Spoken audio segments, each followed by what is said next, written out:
Perang bintang berebut Kapolri. Kita lanjutkan, sebelum ke narasumber kita simak grafik berikut ini.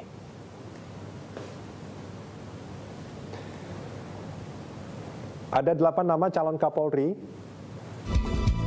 Ada 8 nama calon Kapolri pengganti Budi Gunawan, seandainya kalau Pak Budi Gunawan tidak jadi dilantik ya. Ada Pak Bahrudin Haiti yang memang sekarang menjabat sebagai pelaksana tugas. Kemudian ada Komjen Dwi Prayitno.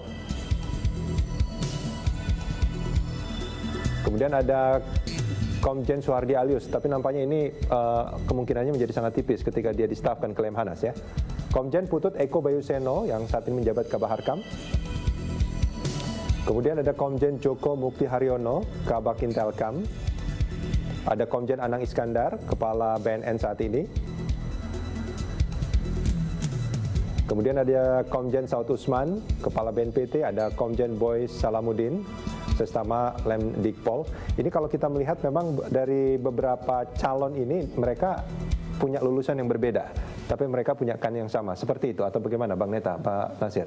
Ya, saya kira sebelum bicara apakah Budi Gunawan diganti atau tidak, yang harus diselesaikan Presiden adalah bahwa rekomendasi DPR ini kan rekomendasi suara rakyat.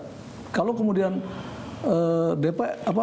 Jokowi membatalkan rekomendasi DPR, dia akan berhadapan dengan DPR interpelasi, mungkin akan lebih jauh lagi kan. Nah, ya. Jadi tidak mudah gitu, tidak mudah dalam situasi ini gitu. Nah, apalagi ya PLT juga masih bermasalah. Nah, jadi kita sepertinya ke Presiden jangan menawarkan satu pengganti Budi Gunawan, karena akan bermasalah dengan DPR dan ya itu menyangkut nasib Presiden ke depan. Tapi tetap itu harus dipikirkan kan, apapun hasilnya nanti. Saya kira harus diselesaikan dulu, posisi Budi Gunawan. Kalau saya bilang lantik saja, kalau kemudian nanti masalah hukumnya di KPK serius, ya kenapa tidak dinonaktifkan kan gitu. Nah, jadi itu menurut Anda lebih baik. Satu masalah diselesaikan dulu, jangan kemudian bukankah itu akan secara tata negara mungkin akan seperti itu yang lebih baik, tapi bukankah itu akan menimbulkan presiden buruk? Artinya seorang Kapolri menjadi tersangka kemudian menjadi terdakwa. Jadi kita kan tetap mengedepankan azas praduga tak bersalah. Betul. Jangan sampai seseorang yang belum tentu bersalah kemudian dipersalahkan, gitu ya. Posisi sekarang Budi Gunawan kalau berdasarkan azas praduga tak bersalah, dia sudah dizalimi juga oleh Presiden ini, gitu ya, dengan adanya PLT.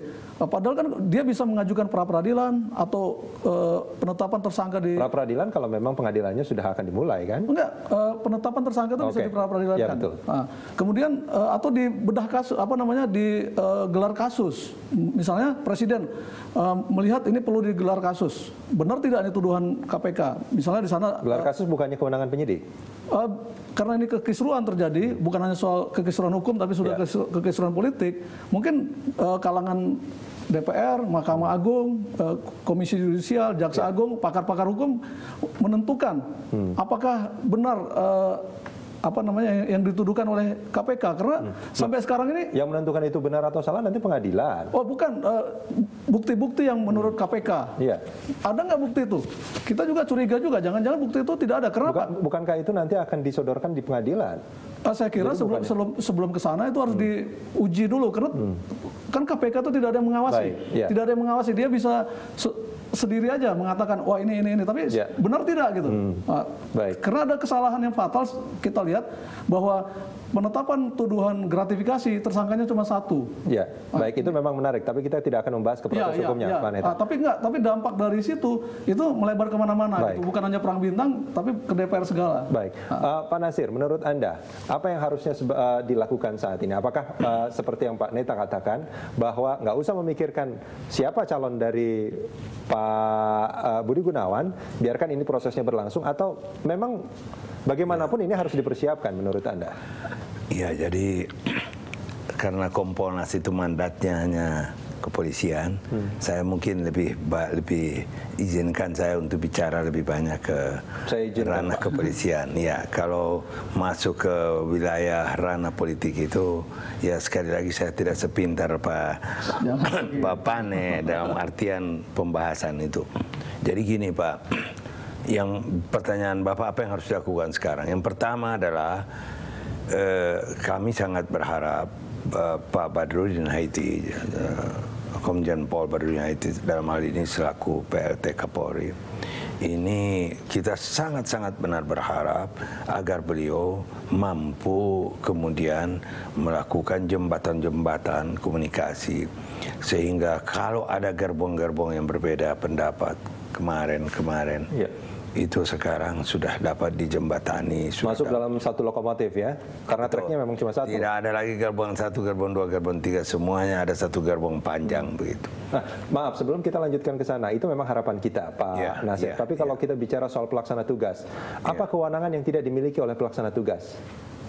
Iya, pelaksana tugas itu memang harus diakui bahwa ada keterbatasan dalam kewenangan, khususnya dalam pengambilan putusan-putusan strategis, putusan-putusan yang dimensinya jauh, yang contohnya seperti apa? Ya, contohnya mutasi? Misalnya, ya itu barangkali mutasi untuk bintang 2, mutasi untuk barangkali ya itu harus dilaporkan ke presiden karena PLT atasannya itu PLT Kapolri atasannya presiden jadi segala sesuatu tentang mutasi itu kan strategi sifatnya harus dikonsultasikan ke presiden. Kapolri juga begitu Enggak, kalau Kapolri bisa langsung. Okay. Dalam peraturan pemerintah nomor 52 itu tahun 2010 kewenangan itu memang ada pada Kapolri. Nah, tadi pertanyaan Bapak kan contohnya apa? Contohnya kebijakan strategis itu misalnya perubahan dalam kebijakan anggaran misalnya. Biaya patroli diambilkan dari mana? Seperti kemarin biaya pemilu kurang 600 miliar dialihkan dari biaya lain. Itu Kapolri. Itu termasuk kewenangannya ya. Nah, kembali lagi ke soal calon-calon Pak. Kalau kita melihat apa yang terjadi, contohnya misalkan Pak Timur Pradopo, luar biasa dia lompat gitu kan, pangkatnya itu langsung berubah begitu cepat. Nah, ada bahasan di luar gitu. Jangan-jangan Pak Budi Waseso itu juga akan mengalami hal yang sama.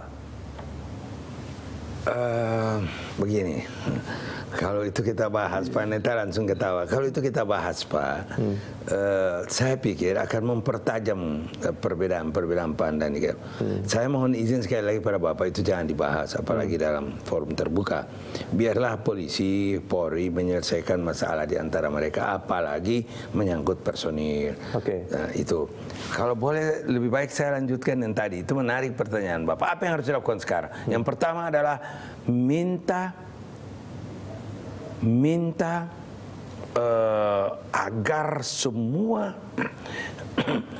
persoalan-persoalan yang ada di dalam gerbong-gerbong yang pecah belah itu kan harus dicari jalan tengahnya ya. Walaupun dia bilang tidak Pak, itu ada. Pasti dia bilang tidak. Oh kami solid apa enggak? Itu biasa itu. Ini pernyataan dari Kompolnas. Iya benar. Kita kan. Kemudian yang kedua Pak, kami pada tanggal berapa itu? Tanggal 13 itu diterima oleh Bapak Presiden. Satu kalimat yang Bapak Presiden ucapkan adalah bahwa Presiden itu ingin melakukan reformasi menyeluruh terhadap Polri. Institusi Polri. Ini sebetulnya kalau kita bicara reformasi itu sudah lama sekali dan memang belum selesai sampai sekarang ya Pak. Reformasi Polri itu belum selesai Pak. Reformasi terutama reformasi kultural itu belum selesai. Nah, kami mengusulkan kalau memang reformasi total itu akan dilakukan, tentu akan terdiri dari komponen atau aspek operasional, yang kedua aspek pembinaan.